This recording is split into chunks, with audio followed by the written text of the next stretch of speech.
Good morning students, welcome back. काफ़ी दिनों बाद ये वीडियो बन रही है बेटा। तो आज का जो हमारा टॉपिक है वो सिविक्स के चैप्टर 7 से जुड़ा हुआ है, जो है चैप्टर 6 से जुड़ा हुआ है। सिविक्स के चैप्टर 6 और क्लास 7th। आज का टॉपिक है अंडरस्टैंडिंग मीडिया। मीडिया क्या है? तो बच्चों, जैसे आज आप लोग जानते हैं कि आजकल जो भी चीज़ें हो रही हैं, जो बच्चे जो जागरूक हो रहे हैं या लोग जो जागरूकता लोगों के अंदर आ रही है, यहाँ का जो मतलब इंडिया का या किसी भी दुनिया के तमाम जो लोग हैं जो एजुकेटेड हैं, अगर वो किसी कारणवश जागरूक हुए हैं तो उसमें एक बहुत बड़ा रोल जो रहा है वो मीडिया का रहा है। ठीक है, तो ये मीडिया क्या है, इसे ही आज हमें समझेंगे। Understanding media. मीडिया क्या है? तो मीडिया एक जो इसका अगर शाब्दिक अर्थ देखा जाए तो मीडिया मतलब होता है मीडियम, जो मीडियम शब्द से बना है। और मीडियम जो है वो मीडियम का ही प्लुरल जो है वो मीडियम कहा गया है। मीडियम यानी माध्यम। माध्यम क्या? यदि हम दो लोग आपस में बात कर रहे हैं तो बात करने का हमारा एक माध्यम क्या है? अपनी बातें, अपनी इन्फॉर्मेशन दूसरे तक पहुंचाना, उस पहुंचाने का माध्यम क्या है? किस माध्यम से वो चीज़ एक दूसरे तक पहुंच पा रही है, तो उसे माध्यम कहते हैं। अब यहाँ जो मीडिया का मतलब है कि माध्यम किसके लिए है, यहाँ पर अगर दो लोगों से बात की जाए तो दो लोगों में तो बात हो जाती है, लेकिन अगर एक व्यक्ति एक से अधिक लोगों से बात करना चाहता है, अपनी बातें एक से अधिक लोगों तक पहुंचानी, उसको पहुंचानी है, तो उसके लिए जो है मीडिया क्या रोल अदा करता है। ठीक है, मान लीजिए हमारे देश के प्रधानमंत्री है, अगर वो जनता से रूबरू होना चाहते हैं, अपनी बातें जो है जनता तक पहुंचाना चाहते हैं, तो वो डोर टू डोर तो जाएंगे नहीं, एक एक घर जा कर के अपनी बातें बताएंगे, अपने विचार बताएंगे, अपनी पॉलिसीज़ बताएंगे कि हम जनता के हित में क्या कार्य करना चाह रहे हैं, जनता के लिए उन्होंने क्या क्या पॉलिसीज़ बनाई हैं। तो वो चीज़ें जो है एक जो पीएम है या जो सीएम है, कोई भी जो रिप्रेजेंटेटिव है, अगर वो अपनी बातें जनता तक पहुंचानी होती है तो वो घर घर नहीं जा सकता, ना ही किसी सिटी टू सिटी जाएगा, बल्कि वो एक ऐसा माध्यम ढूंढेगा जिससे कि तमाम लोगों तक उसकी जो बातें हैं वो आसानी से पहुंच सके। और मीडिया इस काम में उसको एक बहुत बड़ा रोल अदा करता है। कैसे? अगर एक से अधिक लोगों तक अपनी बातें पहुंचानी है तो उसके लिए हमें जो है मीडिया है, जिस मीडिया को हम जो यूज़ करते हैं उसे मास मीडिया कहा जाता है। मास मतलब समूह, यानी एक साथ कई मतलब समूह, ग्रुप को अपनी बातें पहुंचाना, ग्रुप तक, काफ़ी बड़े ग्रुप तक अपनी बात को पहुंचाना, उसे मास मीडिया कहा जाता है। मास मीडिया की भी दो तरह की होती है, एक तो ट्रेडिशनल मीडिया और दूसरा होता है न्यू मीडिया। ट्रेडिशनल मीडिया में भी दो पॉइंट हैं, एक ब्रॉडकास्टिंग और दूसरा प्रिंट मीडिया। ब्रॉडकास्टिंग में क्या होता है? टीवी, रेडियो, मूवी, म्यूजिक, ये ऐसी चीज़ें हैं जो एक से अधिक लोगों तक पहुंच पाते हैं। टीवी, रेडियो, मूवीज़ के माध्यम से जो है वो एक से ज़्यादा लोगों तक बातें जो है पहुंचाई जा सकती है। दूसरा प्रिंट मीडिया की अगर बात की जाए, प्रिंट यानी कि किसी चीज़ को प्रिंट करना, छापना। तो प्रिंट मीडिया में न्यूज़पेपर होता है, मैगज़ीन होती है, बुक्स होती हैं, पत्रिकाएं होती हैं, पत्रिकाएं, जिनके माध्यम से अपनी बातें जो हैं वो एक से अधिक लोग जो है पढ़ पाते हैं। आप लोग जानते हैं न्यूज़पेपर ऐसी चीज़ है, अखबार ऐसी चीज़ है जो लाखों करोड़ों लोगों के पास तक पहुंचता है। कोई भी घटना अगर कहीं घटती है तो वो अखबार न्यूज़पेपर के माध्यम से काफ़ी लोगों तक पहुँच पाती है। लेकिन आजकल जो न्यू मीडिया आई है उसका साधन और भी ईजी हो गया है। अब जो न्यू मीडिया कही गई है उसमें ज़्यादातर जो कंप्यूटर या इंटरनेट से जुड़ी हुई चीज़ें होती हैं, जिसमें website, internet, computer, email, smartphone, ये न्यू मीडिया है, यानी मीडिया के नया तरीका आ गया है। कैसे? अब मीडिया जो है एक से अधिक लोगों तक जो है अपनी बातें जो है मीडिया के माध्यम से पहुंचाई जा सकती है। ठीक है ना? तो ये मीडिया के प्रकार हैं। अब बात करें मीडिया एंड टेक्नोलॉजी है। जैसे कि मैंने बताया कि एक से अधिक लोगों तक अपनी बातें पहुंचाने के लिए मीडिया का सहारा लिया जाता है और उसे मास मीडिया कहा जाता है। यानी एक से अधिक लोगों तक जो बात पहुंचाई जाती है वो मास मीडिया के थ्रू पहुंचाई जाती है।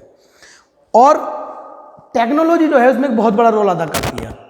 टेक्नोलॉजी के आ जाने से वही चीज़ें जो मीडिया के थ्रू लोगों तक पहुंचती थी, अगर पहले की हम टीवी की बात करने लगे तो टीवी जो था उसके सिग्नल जो थे हर आदमी तक नहीं पहुंच पा रहे थे। ठीक है, कुछ लोग पहाड़ी क्षेत्रों में रहने वाले हैं, दूर दराज के क्षेत्रों में रहते हैं जहाँ पर सिग्नल आसानी से नहीं पहुंच पाते थे। लेकिन सैटेलाइट के आ जाने के कारण, टेक्नोलॉजी के आने के कारण अब जो है टीवी के प्रोग्राम्स जो है ट्रांसमिशन है वो आसान हो चुका है, इजी हो चुका है। अब आप दुनिया के किसी भी कोने में जा करके सैटेलाइट या डिश एंटीना के माध्यम से प्रसारण, मूवीज़, म्यूज़िक या अपने देश से जुड़ी हुई घटनाओं को आसानी से देख सकते हैं। ठीक है, तो ये किसके कारण हुआ? टेक्नोलॉजी का इसमें मिक्सअप होने की वजह से।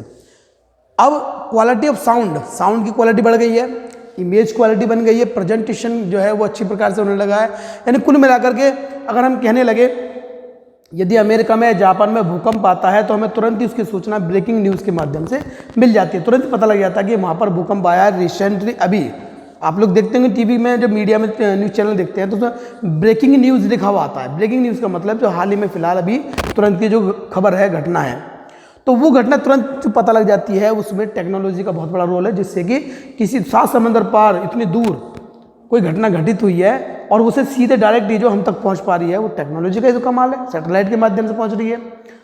अब हम ये कह सकते हैं कि जो पूरा विश्व है, ये दुनिया है, वो दुनिया न रह करके एक छोटा सा गांव सा बन गया है, सिकुड़ गई है वो दुनिया। घर बैठे हुए एक छोटे से गांव में ही हम पूरी दुनिया की जानकारी जो है आसानी से हम प्राप्त कर पाते हैं, जिससे इस टेक्नोलॉजी के कारण ही इसे ग्लोबल विलेज कहा जाने लगा है। यानी कि अब जो दुनिया है वो सिकुड़ गई है, एक छोटे से टीवी या छोटे से स्मार्टफोन या कंप्यूटर के अंदर ही पूरी दुनिया समा गई है, इसलिए इसे ग्लोबल विलेज कहा गया है। और ये सब किसके कारण हुआ है? टेक्नोलॉजी का मिक्सअप होने के कारण। ठीक, अब सवाल ये उठता है कि मीडिया ये सब चीज़ें जो हमें दिखाता है, न्यूज़ चैनल जो हमें सब चीज़ें दिखाते हैं, आखिर उनके पास ये सब चीज़ें वो खर्चा कहाँ से निकालते हैं? इतना पैसा उन पर कहाँ से आता है? अब आप कहोगे सर जी, मीडिया न्यूज़पेपर चैनल को, न्यूज़पेपर्स को निकालने के लिए पैसे की क्या आवश्यकता है? आवश्यकता होती है।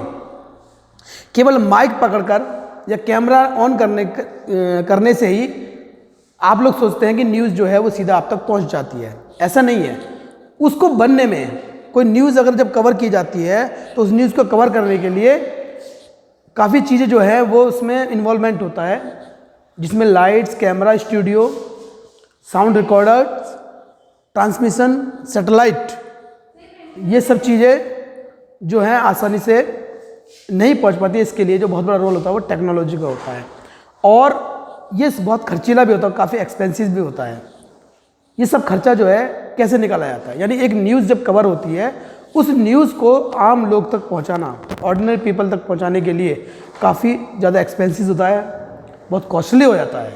ठीक है, और उस न्यूज़ को एडिटिंग करना, ट्रांसमिशन, जो टेक्नोलॉजी यूज़ की जाती है वो बहुत खर्चीला काम होता है। और ये पैसा, ये खर्चा जो है मीडिया कहाँ से निकालती है? वो एडवर्टाइजमेंट के थ्रू निकालती है। एडवर्टाइजमेंट क्या रोल अदा करते हैं? एडवर्टाइजमेंट का क्या फ़ायदा, वो पैसा क्यों देंगे? क्योंकि कोई भी चीज़ जब मार्केट में बिकती है तो उसका एक ब्रांड होना जरूरी है।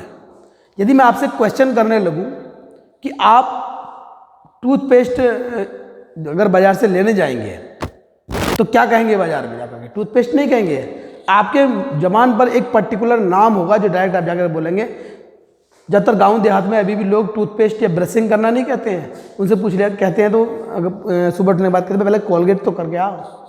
क्या जवाब निकलता है? कोलगेट कर लो। यानी ब्रशिंग की बजाय कोलगेट, पहले लोग कोलगेट कहा करते थे। तो कोलगेट जो है वो ब्रश या टूथपेस्ट नहीं है, वो एक ब्रांड बन गया है। यानी टूथपेस्ट में एक बहुत बड़ा ब्रांड जो लोगों की ज़बान पर रहता है। ठीक है, लोगों की ज़बान पर रहता है कि कोलगेट से ब्रश कर ले जा करके। यानी कि कोलगेट जो है इतने साल से पुराना टाइम चला आ रहा है कि वो लोगों की ज़बान पर इस कदर रट गया है कि लोग जो टूथपेस्ट के नाम अगर किसी लाए तो सबसे पहले नाम जो आता है वो कोलगेट आता है। तो इसका मतलब वो ब्रांड जो बनाया, उस ब्रांड को बनाने का काम, जो मेन काम जो रहा है वो मीडिया का रहा है। ठीक है, मीडिया ही उस किसी भी चीज़ को ब्रांड बनाती है। जब आप टीवी पर एडवर्टाइजमेंट देखते हैं तो आप बार बार उस एडवर्टाइजमेंट को देखने के बाद आपकी ज़बान पर वो चीज़ रट जाती है। मान लीजिए मैं कहने लगूँ लेविस की जीन्स आप ले रहे हैं, तो क्या जीन्स लेविस ही बनाता है? जीन्स तो और भी कंपनीज बनाती होंगी, लेकिन आपको क्या नाम याद रहा? लेविस की जीन्स का। आपको टूथपेस्ट का नाम कौन सा याद रहा? कोलगेट का। आपको टूथपेस्ट का नाम क्या याद रहा? क्लोजअप का, पेप्सोडेंट का। तो क्या मार्केट में इतनी ही टूथपेस्ट है क्या? साबुन की यदि बात करने लगे, क्या घड़ी साबुन ही है? तो वो जो है ब्रांड कैसे बना, वो मीडिया बनाती है। टीवी पर जिसका ऐड हम बार बार देखते हैं वही प्रोडक्ट जो है, वही सामान, वही वस्तु जो है बाजार से हम खरीदते हैं। अब जब वो वस्तु ज़्यादा बिकेगी, लोग ज़्यादा खरीदेंगे, तो उससे कंपनी का मुनाफा होगा, कंपनी का प्रॉफिट होगा, और कंपनी जो है उस प्रॉफिट का कुछ हिस्सा जो है वो एडवर्टाइजमेंट में खर्च करता है। अपने एडवर्टाइजमेंट को बनाने में, उसको दिखाने में कंपनी जो है न्यूज़ चैनल्स को या प्रिंट मीडिया को, न्यूज़पेपर को जो है पैसा देती है अपने एडवर्टाइजमेंट दिखाने के लिए। तो जब न्यूज़ चैनल या टीवी मीडिया जब उस एडवर्टाइजमेंट को दिखाते हैं तो इसके बदले में वो उनसे पैसे लेते हैं, और वही पैसे जो है न्यूज़ चैनल्स या टीवी जो है, मीडिया जो है अपना खर्चा निकालते हैं। ठीक है बेटा। नेक्स्ट आता है मीडिया एंड डेमोक्रेसी। अब इस मीडिया का हमारे डेमोक्रेसी में क्या रोल है। हमारे कॉन्स्टिट्यूशन में कहा गया है कि मीडिया जो है वो 4th पिलर है। हमारे कॉन्स्टिट्यूशन का, संविधान का, डेमोक्रेसी का 4th पिलर, चौथा पिलर है। चौथा पिलर कैसे? यदि कोई कमरा खड़ा किया जाता है तो उस कमरे को खड़े होने के लिए 4 पिलर होते हैं, ये आप लोग जानते हैं। 4 स्तंभ, 4 खंभे होते हैं, उन पर वो पूरा कमरा तैयार खड़ा रहता है, टिका रहता है। तो उसी प्रकार मीडिया को भी चौथा पिलर बताया गया है, 4th पिलर बताया गया है। यानी अगर मीडिया ना हो तो डेमोक्रेसी नहीं कही जाएगी। डेमोक्रेसी के बारे में आप पिछले चैप्टर में पढ़ चुके होंगे, 6th क्लास में पढ़ा होगा या 7th क्लास में पढ़ा है, 8th में पढ़ेंगे। डेमोक्रेसी का मतलब है इसका मतलब है प्रजातंत्र, प्रजा का तंत्र, प्रजा का शासन, जनता का ही शासन। और जनता का शासन तभी हो पाएगा जब जनता और सरकार के बीच में जो है विश्वास बना रहेगा। सरकार जो है जनता की बातों को सुनेगी और जनता भी सरकार की बातों को सुन पाएगी। वो किसके माध्यम से सुनेगी? वो माध्यम होगा मीडिया। मीडिया के माध्यम से ही सरकार जो है, जनता जो है अपनी बातें सरकार तक पहुंचाती है और सरकार जनता के अनुरूप कार्य करती है। लेकिन ये तभी होता है जब एक मीडिया जो है वो इंडिपेंडेंट हो, स्वतंत्र हो। बहुत बार ऐसा होता है कि सरकारें या कोई जो बिजनेस कॉरपोरेट होते हैं वो अपने पैसे या रसूख या दबाव का इस्तेमाल करके मीडिया को अपने अनुरूप जो है मीडिया को चलाते हैं। यानी वो इस तरह की न्यूज़ ही देखने के लिए उन्हें बाध्य करते हैं जो उनके पक्ष में बातें कह सकें। नॉर्मली आपने देखा होगा। चलो इस नेक्स्ट टॉपिक में इस बात करेंगे कि मीडिया किस तरह काम करती है, एक एजेंडा तैयार करती है। तो अगर वो इन पर इन्फ्लुएंस ना हो, यानी मीडिया जो है किसी के दबाव में कार्य ना करे, तो मीडिया जो है डेमोक्रेसी के अंदर चौथा पिलर होती है। यानी वो सरकार तक जनता की बातों को पहुंचाती है और सरकार भी जनता तक अपनी बातें जो मीडिया के थ्रू पहुंचाती है। मान लीजिए जनता को सरकार के किसी कार्य से कोई ऑब्जेक्शन है जो लग रहा है कि जनता के अनुरूप नहीं है, ठीक है। मान लीजिए अब जो रिसेंटली हुए हैं, बोलते हैं नोटबंदी वगैरह, या बहुत सारी चीज़ें ऐसी हुई हैं जो लग रहा है जनता को कि जनता के जो है जनता को पसंद नहीं आई है। अब जनता क्या कर रही है? उसको रैली निकाल रही है, उसका प्रोटेस्ट कर रही है, विरोध कर रही है। तो उस विरोध को, उस रैली को कवर करने का मीडिया का होता है। मीडिया जब उसको दिखाती है तो सरकार उसको देखती है और सरकार जो है उसके फिर जनता के अनुरूप उस कार्य को करती है ताकि जनता उससे नाराज ना हो, विरोध ना करने पाए। यानी उन्हें काम वही करना पड़ता है जो जनता के पक्ष में हो, जनता के हित में हो। और इसमें सब जो रोल अदा करती है वो मीडिया करती है। मीडिया जनता की बातों को, जनता की भावनाओं को सरकार तक पहुंचाती है और फिर सरकार जो है जनता के अनुरूप अपने कार्य को करती है। कोई गलत कार्य यदि उनसे हो जाता है तो उसको चेंज करती है, और सरकार ने कौन से अच्छे कार्य किए हैं वो जनता तक कैसे पहुँचे, इसका काम भी मीडिया ही करती है। वो मीडिया के थ्रू ही जनता को बताती है, ठीक है। चाहे तो प्रेस कॉन्फ्रेंस के जरिए किसी प्रकार से वो जनता तक अपनी बातों को पहुंचाती है, ठीक। फिर आता है सेटिंग एजेंडा। लेकिन जैसे कि मैंने बताया कि जो न्यूज़ चैनल्स है, मीडिया भी अभी इंडिपेंडेंट नहीं है, वो खुद डिसाइड करती है कि उन्हें मुद्दा क्या दिखाना है टीवी पर या न्यूज़ के अंदर।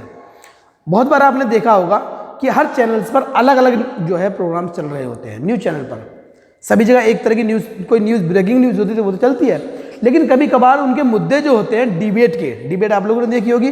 बहुत सारे कई लोग जो है, जो विशेषज्ञ होते हैं, प्रवक्ता होते हैं, आपस में वो बहस कर रहे होते हैं किसी एक खास विषय के ऊपर। तो वो विषय जो है, वो एजेंडा जो है, उस एजेंडे को सेटिंग करती है मीडिया, खुद अपना आप सेट करती है। उसे ये नहीं पता होता कि जनता चाहती क्या जानना। फॉर एग्जाम्पल धर्म के ऊपर ही एजेंडा बना रखा है, उस पर लोग डिबेट कर रहे हैं। एक हिंदू कम्युनिटी से है और एक मुस्लिम कम्युनिटी से है। तो वो आपस में ही जो मीडिया तय कर लेते कि उन्हें किस मुद्दे पर बहस करवानी है।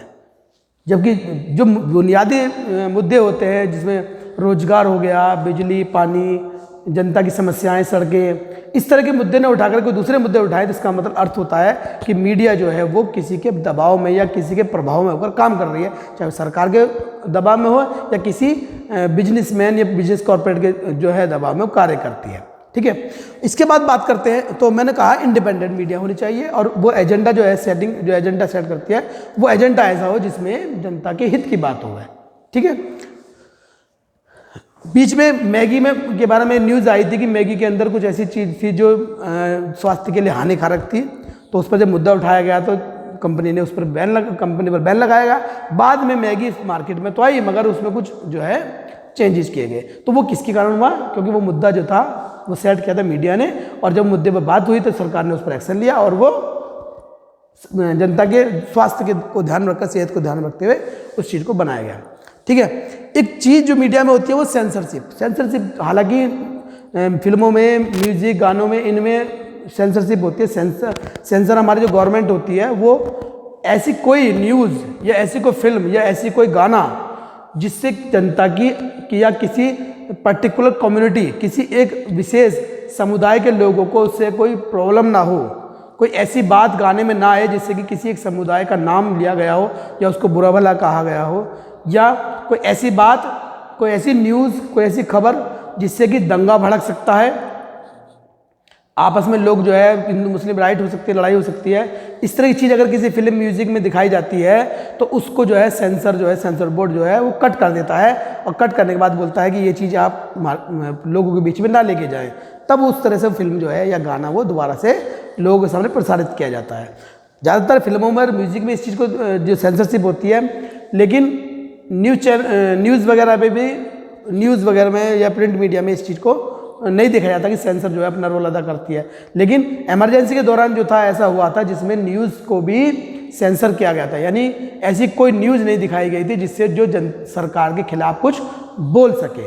ठीक है, हालांकि न्यूज़ का जो है एक स्वतंत्रता होनी चाहिए न्यूज़ चैनल्स वालों को कि वो स्वतंत्रतापूर्वक अपनी मीडिया कवरेज करें, लेकिन इमरजेंसी के दौरान ऐसा हुआ था इंदिरा गांधी के टाइम में कि न्यूज़ चैनल को पर भी बैन लगाया गया था और उनसे कहा गया था कि आप जो है केवल वो न्यूज़ दिखाएं जो सरकार के खिलाफ ना हो। ठीक, और जो ब्रिटिश शासन था उसके दौरान भी ये चीज़ चली थी कि ऐसी कोई न्यूज़ ना हो जो ब्रिटिश शासन के खिलाफ बोली जाए। ठीक है, तो सेंसरशिप मैंने आपको बता दिया। लास्ट में आता है local media, last topic local media. तो मीडिया जो है, कुछ ऐसी मीडिया भी है जो लोकल स्तर पर या स्थानीय स्तर पर कार्य करती है, अपने छोटे मोटे अखबार निकालते हैं जो जनता की या अपने समुदाय की बातों को, समस्याओं को लोगों के सामने लाते हैं और सरकार को का ध्यान उनकी तरफ खींचते हैं। ऐसे ही एक अखबार है खबर लहरिया, जो 15 दिन में एक बार निकलता है, जिसे 8 दलित महिलाएं जो है यूपी के चित्रकूट से निकालती हैं और ये बुंदेली भाषा में निकाला जाता है खबर लहरिया। इसमें जो दलित महिला हैं उसमें दलितों पर हो रहे शोषण, उन पर होने जाने वाले अत्याचारों के खिलाफ जो है इस अखबार में निकाला जाता है, इस पत्रिका में निकाला जाता है। और ऐसे भी केसेस होते हैं, उठाए जाते हैं जिनमें महिलाओं पर जो है अत्याचार होते हैं, उनका शोषण होता है, उनकी बातों को जो दिखाया जाता है। और पॉलिटिकल करप्शन जो है, राजनीतिक भ्रष्टाचार या कुछ जो जरूरी जो मुद्दे हैं उन चीज़ों को इस न्यूज़पेपर के माध्यम से दिखाया जाता है। ऐसे ही लोकल न्यूज़पेपर जो है, छोटे छोटे अखबार जो गाँव, छोटे छोटे कस्बों में, शहरों में चलाए जाते हैं, उन्हें लोकल मीडिया कहा जाता है। ठीक है, जो जनता की लोकल की समस्याएं, लोकल की जो खबरें हैं वो लोगों को दिखाती है, छापती है। ठीक है, ये चैप्टर आपका समाप्त होता है बेटा। नेक्स्ट चैप्टर में आपसे फिर मुलाकात होगी, और यदि कोई आपकी क्वेश्चन है, क्वेरी है, तो प्लीज़ आप मुझको ज़रूर बताएँ, चाहे आपके सिलेबस से रिलेटेड हो या वीडियो से रिलेटेड। Thank you.